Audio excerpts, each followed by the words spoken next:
All right. Hey guys, how are you doing today? I am so excited to be the keynote speaker today.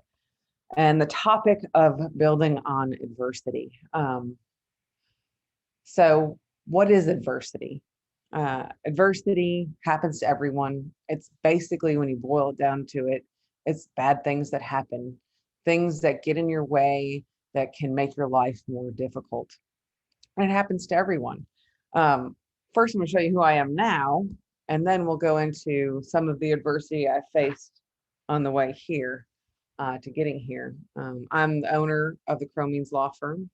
I practice construction law exclusively. I have for the last 16 years, which is part of my story, right? It's part of my story of where I am now. I have three offices. I have a staff of over 20 in all three cities, and so we are here to help. But I think as I'm here to help, I think we all have to, you know, I have to lay some commonality. How do I know the adversity that you face in your business, um, based on my own personal experiences, and how can I use that my experience to help you? So I think we need to start from my beginnings. Uh, I was born and raised and grew up in rural Illinois. Did not come from a family with money. My dad worked at the post office full time. My mom took care of me and my brother. When my dad wasn't at the post office, he worked on the family farm, which means I didn't get to see him a whole lot. Uh, but when my parents were seven, they got divorced, which is an extreme event just by itself. But then shortly thereafter, my mother got remarried, and she did not marry the nicest of mans. And actually, he was abusive physically, mentally, and emotionally. And from the time I was about 8 till I was 16, I lived in a state of terror, never knowing what was going to happen next or what was going to set my stepfather off and what were the consequences. Were the cops going to get called? How severe was it going to be? And so I just lived in that constant, which is, rough for a child growing up. Like I said, until the age of 16. Um, I was 16, and my family, my stepdad, and my mom had planned this big family trip to Florida, and they had planned it for years. They had saved up money, and uh, the abuse had gone on throughout those years, and I finally came to a point, and I decided that I was going to tell my mother that if he was going on this trip, I was not. And so I didn't sleep the night before. We got up early to go leave on this trip, and I sat down as we were getting ready to load up, and I said, if he is going on this trip, I'm not. um, the fight that ensued was astronomical. Nothing that I would ever put a family through. Uh, but I did it. No matter what happened, I stood up to the bully. At the end of the day, my mom did choose me and my brother and sister, and we left. We left on the trip. We had very little money because he had kept most of it. But I drove a 16-year-old from rural Illinois, northern Illinois, to Orlando, because my mom didn't think she could do it by herself. And so I showed her that we could. And we had, a good as trip as you could have, as wondering what's going to be awaiting you when you come back. So we got back. He was gone, thank goodness. But with him went about, 70% of the family's income. And so from that point on, I was 16, my brother was 14. We got extra jobs, and we had to work to keep the house going.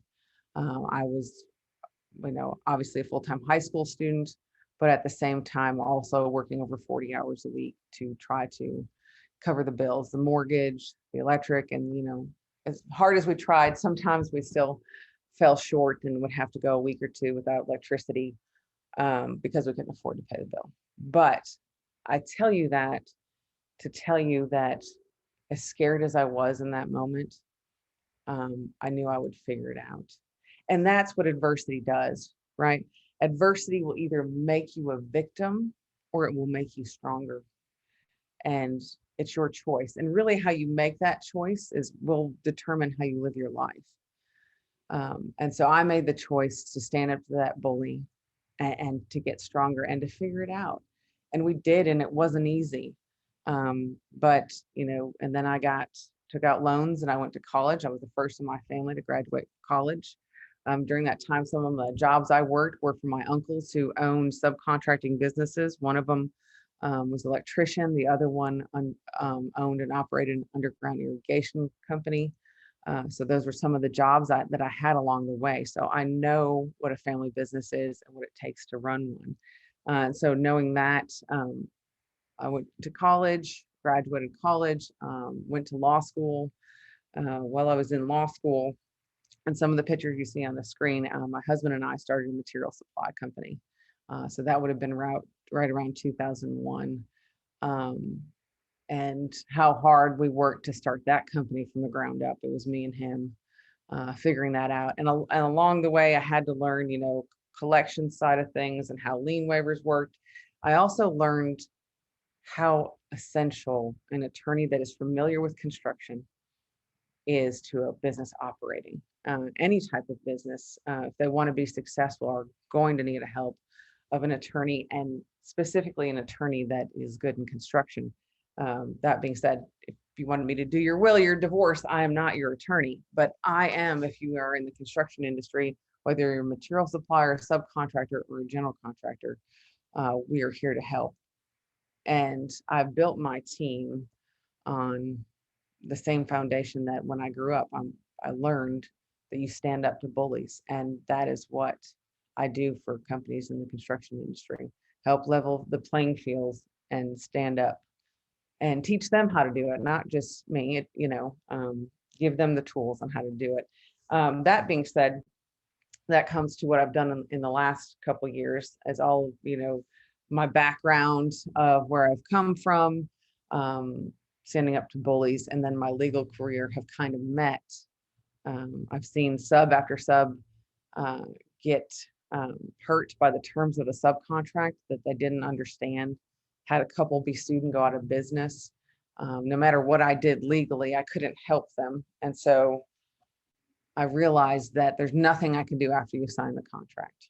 There's only so much I can do at that point. But you, the subcontractor, hold the keys, or anybody signing a contract in the construction industry, hold the keys to understanding what you sign and knowing that there are dangerous provisions in those contracts.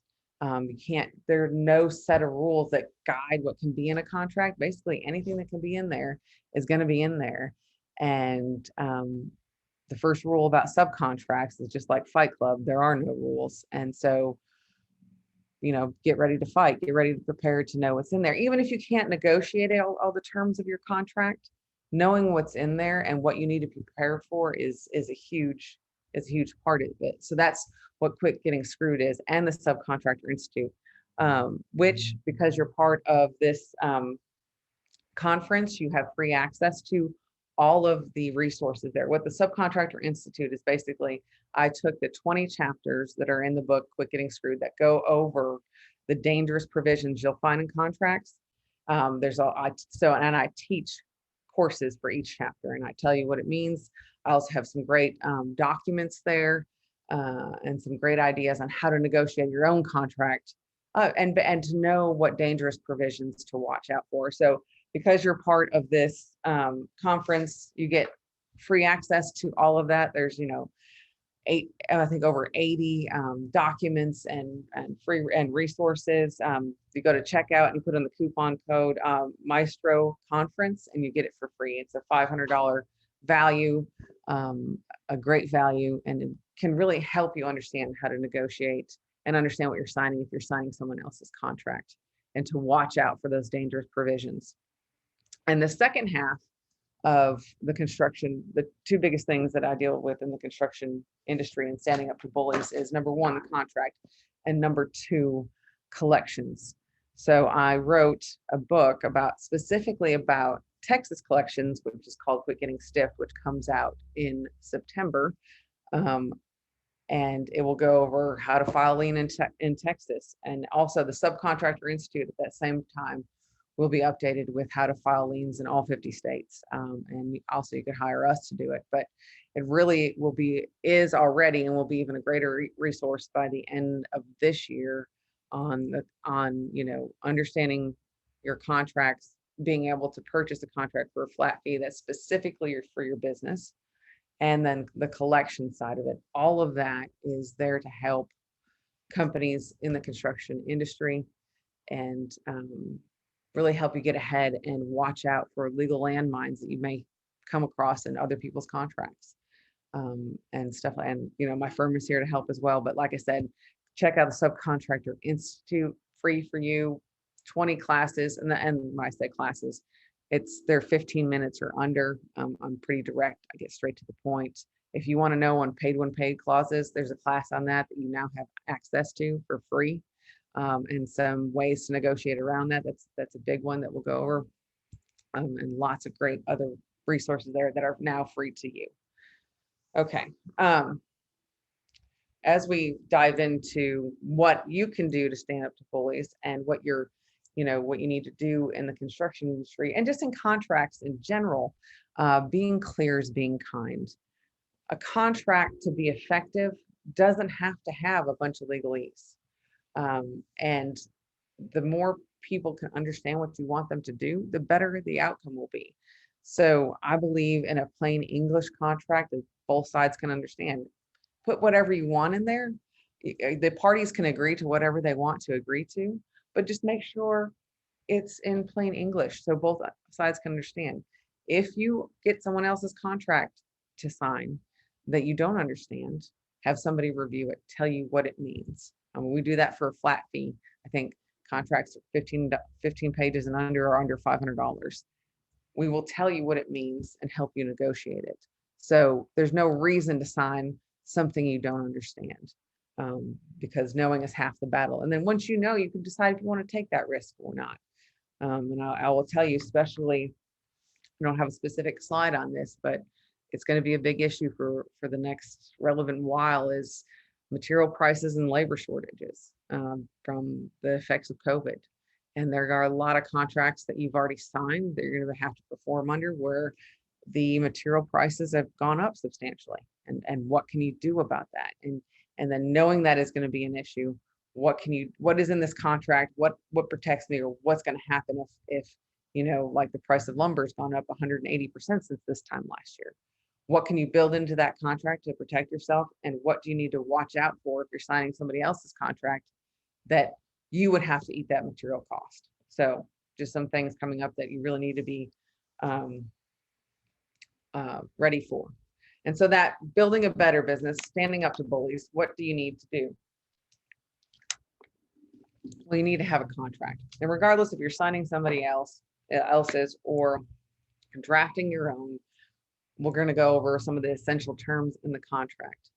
And then the other thing that you definitely need to know is having a consistent collection procedure, and knowing the lien rights and what's required in your particular state. I'm going to go over Texas, but if you have questions on other states, feel free to ask. I have resources. I know most of them, maybe not off the top of my head, but I can find out definitely for you. So the importance of a contract. So the question always, do I have to have a contract?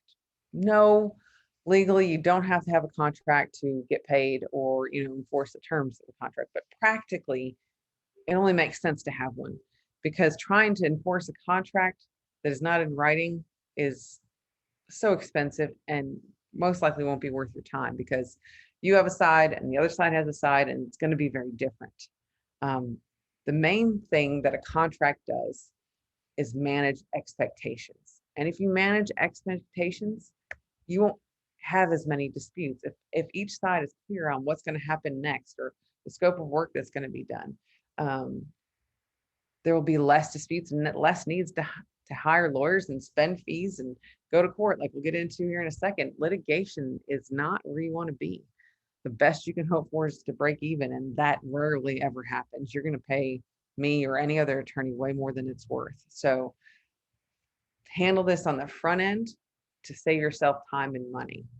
So having a contract that is clear and easy to understand. If you're having somebody sign your contract, you should know that contract so well. If they ask you a question, you know the answer to it. It should be that plain English that you know what it says and you can explain it to somebody else. So what needs to be in a contract and what we're going to kind of go over, the work, you need to describe the work, how you make changes to the work, a realistic schedule, the time frame to complete the work, retainage in the state of Texas is required legally, good idea across the board, even if it's not legally required, and default and termination provisions. So we're going to kind of touch on all of that as the important things to be in your contract. All right, so let's first start off with bid versus scope and the description of the work. Okay, so submit your bid in an itemized way, because once your bid is put out there, it can be accepted. So you review all the contract documents, you submit a bid, and then you get a contract back. And some of the automatic thinking is, oh, I'm hired to do my bid. That's what this contract says.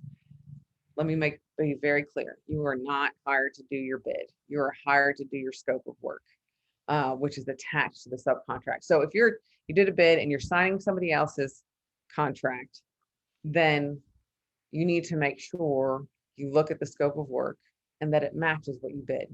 Now, most likely it's going to be at least a little different, if not a lot different. And so if there's a huge difference and you can't do that scope of work for the price that is in the contract, don't sign that contract. Let them know, hey, this is what I bid and this is different now. And there's, all this extra work. If you want me to do this work as well, the contract price needs to increase.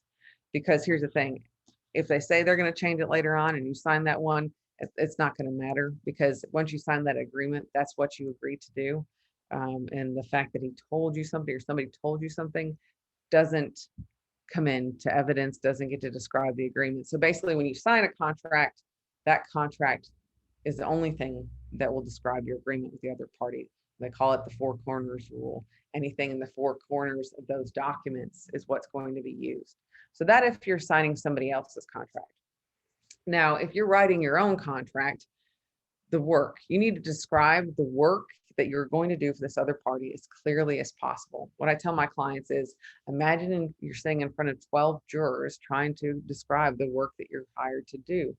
And needs to be that clear, because especially if you're working in the residential market or homeowner or something like that, I promise you have two different ideas of what the work's going to include. So be clear on the work that you're going to provide. I would put exclusions in there for things that people might think would be included. Just be upfront and be clear about that, so that it's spelled out, on the expectations on what the work you're hired to do will be, and all the components. And if you're responsible for permits or all that, put that in there as well. So just be clear on what you're hired to do, and you can write it in plain English. It doesn't have to be anything fancy. All right, so that's the first part of what needs to be in a contract and what you should watch out for in someone else's contract. All right, another thing is change orders to work. And so if you're signing somebody else's contract, know what their contract says about changes in work and how the change order process works. Who do you need to submit a request for a change order to? Because here's the thing, in construction contracts, if you're doing extra work outside the contract that's not in writing, you will not be paid for it. So if there's extra work outside the scope that you were originally hired to do, you need to get that in writing and signed off on before you do the extra work.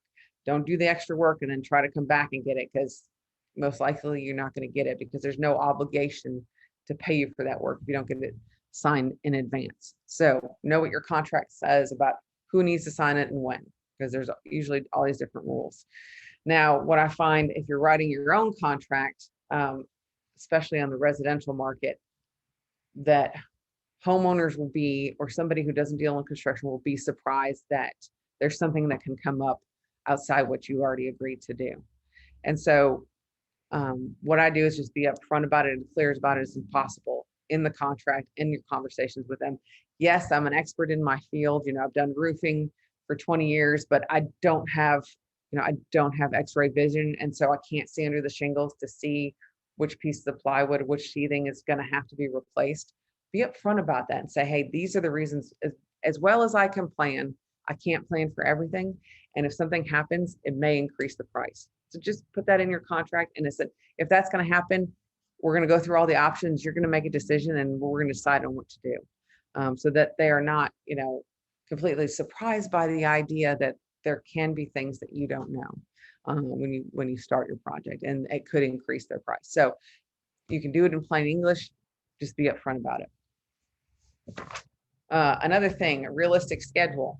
If you're going to sign somebody else's schedule, make sure it's something you can complete on time, because like it says in this slide, liquidated damages are based on the schedule. Okay, so make sure what you agree to is something you can complete. If it's not, change it, get a, whatever, ask for additional time. Don't overpromise because it can. And here's the thing, if you're signing a subcontract that doesn't call for liquidated damages, most subcontracts incorporate the prime contract, which is the contract between the owner and the general, which if that contract has liquidated damages, you would be responsible for liquidated damages as well. So make sure it's a schedule that you can complete. If you're writing your contract, like I said, if you're doing this, what I tell my residential clients is go long by a week. That way, if you finish on time, you're a hero. But being a homeowner, someone in that market, they have no idea how long it should take to complete your work. So don't overpromise, because when you can't complete on time, then somebody's disappointed and you're already starting off, a bad relationship. So just be honest about it. How long is it going to take? The other thing that you need to be aware of, if there's a change order that increases the time that you need to finish, go ahead and request those days in that change order. Put it in writing, because if you don't change it in writing, it doesn't count. So realistic schedule, make sure you can agree to whatever one you're signing. If you're writing your own contract, give yourself plenty of time. Go long instead of short. All right, that's schedule. Another important provision, especially in Texas, but just generally, is retainage. What is retainage? Retainage in Texas is defined as 10% of the amount of the contract between owner and the general. And so what happens is on every draw, 10% is withheld and the owner hangs on to that. And what is the purpose and why is it important? This 10% pot is the owner's max liability for unpaid lien claimants like laborers and material suppliers if the general doesn't pay them. But that's only the liability if they truly withhold that retainage. So you're going to have to be able to prove that on every draw that you held the retainage and you did what you were supposed to do. So that is the owner's pot to make sure that everybody on the project gets paid. So make sure and withhold that. And if you properly withhold retainage, it can have some effects on lien rights, right? If you withheld retainage, then you can shorten the time frame to file liens. Normally, a lien claimant on a commercial project has the 15th day of the 4th month, around 120 days to file their lien. If you properly withhold retainage till 30 days after final completion, all liens need to be filed within that 30-day period, or they will be considered too late. But that's if you properly withheld retainage. So make sure you do that. And again, if you hold that retainage, and even if there's more lien claimants than retainage, the lien claimants have to share pro rata, meaning they have to share that pot based on the amount that they're owed. So retainage in Texas is important for contractors and for owners to limit their liability. Another provision that is in contracts that you sign and should be in your contract as well is default and termination.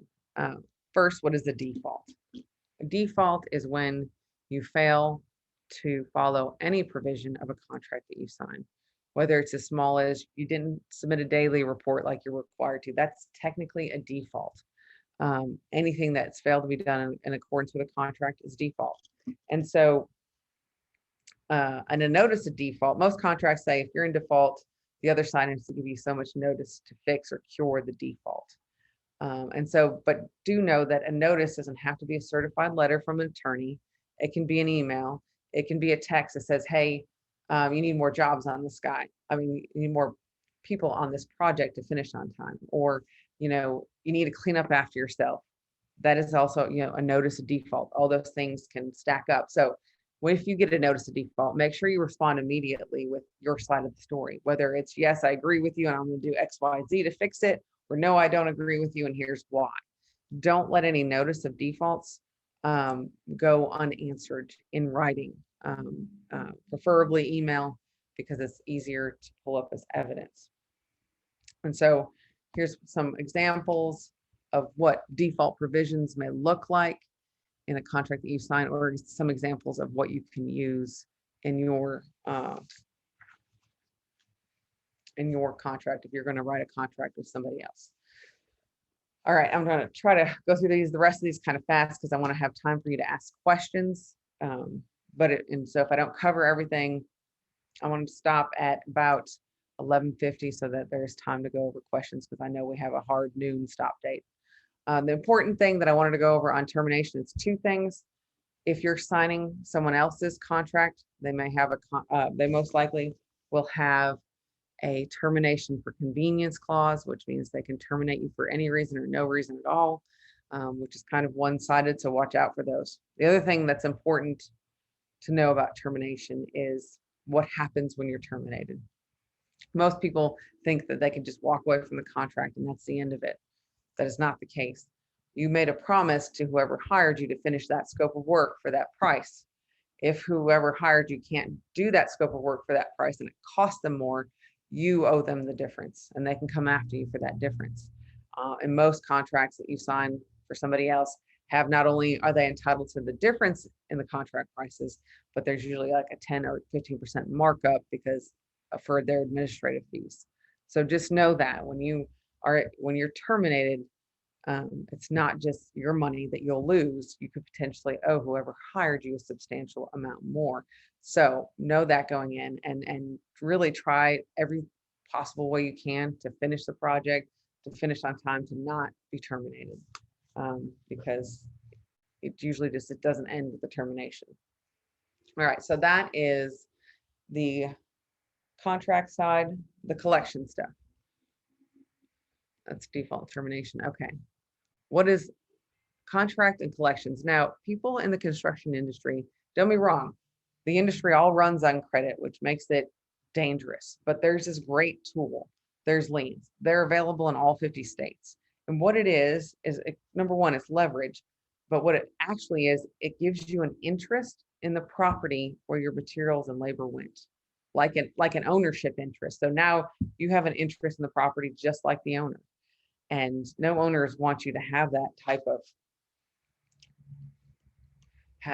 of leverage on them against their property. Now, a lien that's done right is leverage. A lien that is done incorrectly is a liability. Because this is such a great remedy, you have to follow all of the rules exactly. And in Texas, there are a lot of rules. And if you miss one, your lien will be invalid. And not only would you don't get paid your lien amount, you may have to pay the other side's attorney's fees or damages for having the lien on there. So you got to make sure you get it right. And most of those lien filing services that are out there don't do it right. Come to me at the Cromeans Law Firm, Subcontractor Institute. I will teach you how to do it. If you can do it on your own, I have flat fee subscription pricing. Just do it and make sure you know what you need to do and do it right. Who can file a lien? Anyone who improves the property with their labor and or materials. So, even demolition crews, landscaping guys, everyone can file a lien, but you have to do it right. That brings up another point, lien waivers. Those need to be done right as well. I see it all the time that somebody will request an unconditional waiver in exchange for a payment. This is a big danger area, guys, and this is one real place where you need to stand up to a bully or you're going to lose your lien rights. If it's somebody you work with for a long time and that's how you work, great. If not, if it's somebody you're working with for the first time, don't sign an unconditional lien waiver if you haven't been paid. So while the project is going on, and when you submit your pay app or before you're paid, you submit a conditional upon progress lien waiver. And this says, hey, for this time period, I'm owed X dollars. And once you pay me that, I'll be paid. Once that portion is paid, you issue an unconditional for that time portion. So you get a check, the check clears, then you give them the unconditional. Signing an unconditional waiver when you have not been paid could mean you're waiving your rights to that money. So don't let someone say this is law in the state of Texas, how these things go, and someone can't make you sign an unconditional lien waiver if you have not been paid. So I have the free forms at Subcontractor Institute, or I think, yeah, that's where the forms are. Or if you need them, give me a call, give me an email. Just don't sign an unconditional lien waiver if you haven't been paid. Some specific rules for Texas that you need to be leery of. All of these different classifications have different timelines for liens. And when the first time you need to take action is also depending on what level you are. Are you subcontractor or are you material supplier? The thing to know in Texas is, regardless of what type of project or who you are, the earliest move you would have to take is the 15th day of the second month you remain unpaid. So like we are in April, even though it's towards the end of April, if you haven't been paid by June, you need to take, by June 15th, technically, you need to take some action, whether that's sending a GC statement, sending an intent letter. That needs to happen in order to protect your lien rights, to do it right. And here's the thing, you only get one shot to do your lien rights correctly, and it's all based on time. So you can't go back and fix it if you miss the timelines. So know what they are specifically for Texas. If you want to break down on what you need to do, if you're, even if you're not in Texas, I can tell you what that is. The main thing is to have a consistent collection strategy, knowing what your lien rights are. And here's the thing is that you don't wait until collections is an issue to have a process. So you should have a credit app if you're extending credit, if you're a material supplier. If not, you have a contract. You should know all of the information about a project before you supply labor or materials. What's the physical address? Who's the owner? Know all those things, because the timeframes to file a lien are so short that you want to have all that information already together. And here's another thing, even if it's not your lien rights, if you're ever paid with a check by anybody, keep a copy of that check, because one of the fastest ways to collect your money, if you're owed money, is with a garnishment and knowing where their bank accounts are. So, I can help you come up with a consistent strategy based on your business and what type of business you're doing. I have collection specialists. That's what they do. We don't just file liens. We make phone calls. We really, 90% of my clients collect their money without filing a lien, because that's what we're good at. That's what we do. So I know I kind of went over this all fast, but the main point are, these are the things that you can do to stand up to bullies in the construction industry. And I'm here to help you do that anywhere along the way. And knowing what these rights are is essential to running a successful business, and avoiding what I like to call legal landmines, which are everywhere in business in general, but specifically in the construction industry. So, like I said, I might be scrappy, but I'll get the job done, and I have a bigger heart than anybody else in my field. And like I said, that we're here to help. And so I think I have 10 minutes left for any questions. Yes, we have a few. All right, go ahead. So Winton Warren asks, do the concepts presented in your work translate into the information technology world? Yes, because a lot of this information is going digital. And so what information goes into those online contracts and online forms is just as relevant as the paper, And so knowing, if you're going to set up a system to streamline the construction process, which there's lots of company out there that do that, you still need to have a clear and good, understandable contract and documents that explain the relationships between the parties. And so I suggest having something done specifically for whatever goal you're trying to achieve that both parties can read and understand. Awesome. Okay. James Lesko asks, how do I exclude clauses incorporated by reference, especially those I am not fully aware of? Cross them out before you sign it, and or like where it says the prime contract is incorporated, you can try to get that removed. At the very least, say, I want to see a copy of that. You can't incorporate something that you want me to be responsible for if I'm not going to see it, right? Because that's the danger of incorporation that you see in all these documents, that they're going to incorporate something you've never even seen. So try to take it out. If that doesn't work, say, hey, I need to see whatever you're trying to incorporate it so I can be informed, fully informed about what I'm signing. Awesome. Okay. James Lesko also asked, if I am working on a private residence, do I always need a signed and notarized contract prior to starting work? Okay. On homesteads, not residential. On a homestead, you need a contract signed by both the husband and wife explaining what you're going to do before you start work. It doesn't need to be notarized, because here's the thing is that the contract has to be signed before you start work. It doesn't have to be filed before you start work. So like what I do with my clients is get it signed by both husband and wife, originals. And then if you need to file a lien, you come in and you're gonna sign a memorandum of contract that will be notarized and attach the contract to it. So that way that can be filed if you need to file a lien. But that's only on homestead. So that is somebody's primary residence where they're living. Any secondary houses that they're not living in on a full-time basis, or any spec homes, don't qualify for that qualification. So like a spec home, you don't even have to have a signed contract to have a lien. But that requirement that you're talking about is those people live in it and it's their full-time house. James also asks, how do I determine if the house is a homestead? Well, ask them if that's their primary residence. Another great resource is the taxing authority, like Bexar County or Harris County. If you go on their website, you can search any property and it'll tell you if they get the homestead exemption for tax purposes, most likely they will get the homestead exemption. So that's a good place to look. Ask, you can check their driver's license. If that address you can do public data. It's like $10 a month. You can check people's driver's license to make sure to see if they match, if that's where they're living. Yeah, that's the ways that I know how to check. Renee Watson asks, can you explain flow down clauses when the prime is working for government owners?